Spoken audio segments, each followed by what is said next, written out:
Good afternoon, Mr. President. I come to you today representing the families of the victims of September 11th, as well as millions of my fellow Americans. We have questions, Mr. President. Lots of questions. The questions, Mr. President. The questions.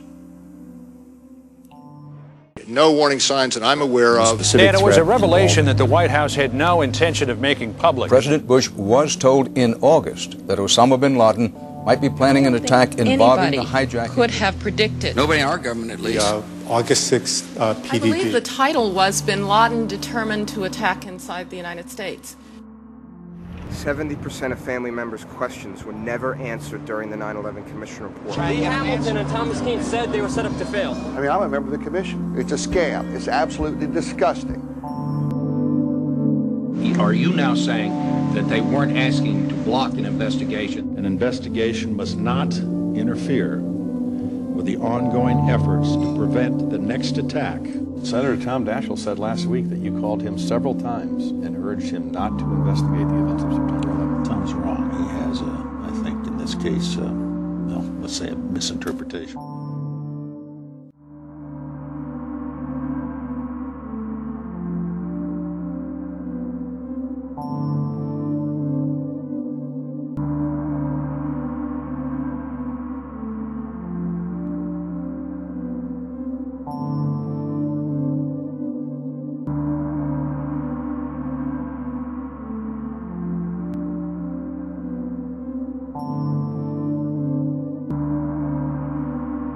Sibel Edmonds, FBI translator, breaking her gag order.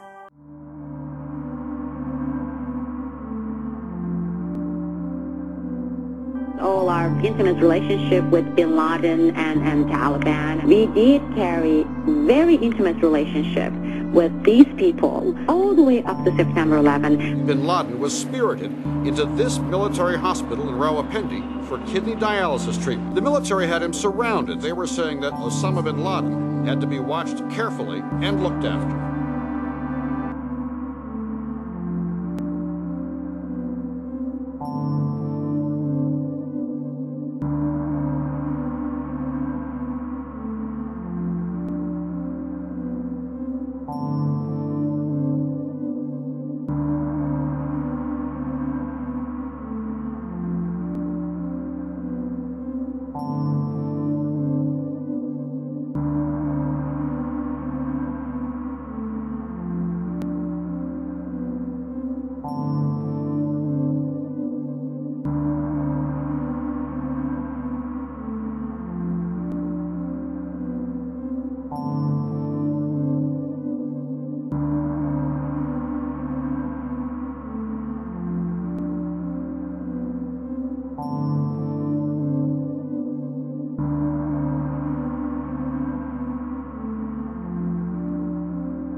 On now to one of the eeriest moments amid the carnage of 9/11. A mysterious plane was seen flying right over the president's residence. The E-4Bs over New York and Washington, otherwise known as the Doomsday Planes. It has never been officially explained.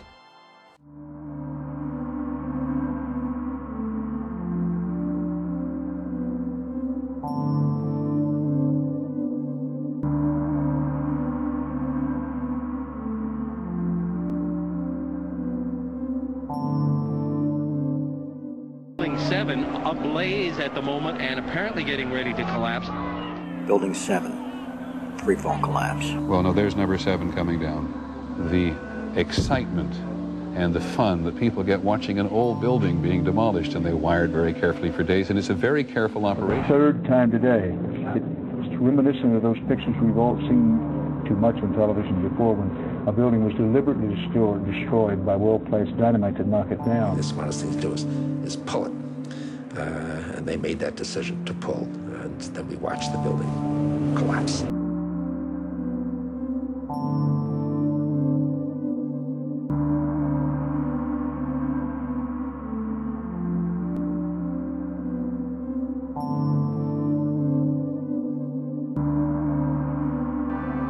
NORAD standing down. Where were the planes?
Firefighters and police describing explosions.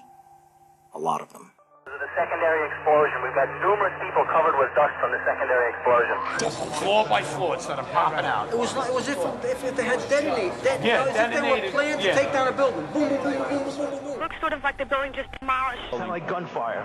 You know, bang, bang, bang, bang, bang, and then all of a sudden 3 big explosions. Do you know if it was an explosion or if it was a building collapse? To me, it sounded like an explosion. But he said that there was another explosion which took place, and then an hour after, there was another explosion in one of the towers here.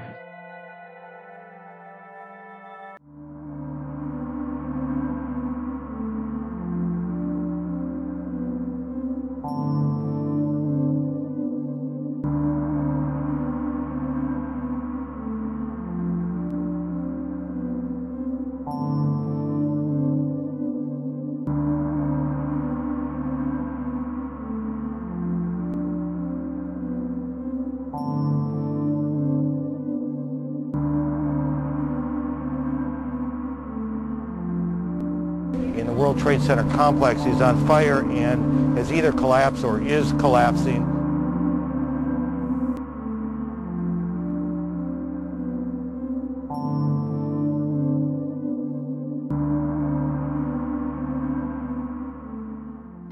Cell phones working at impossible altitudes. Solicitor General Ted Olson receiving phone calls that the FBI says were never made. What happened during that call? This is the only information we have on these terrorists. She was able to call him twice. How she could pull that off, we don't know, but she did.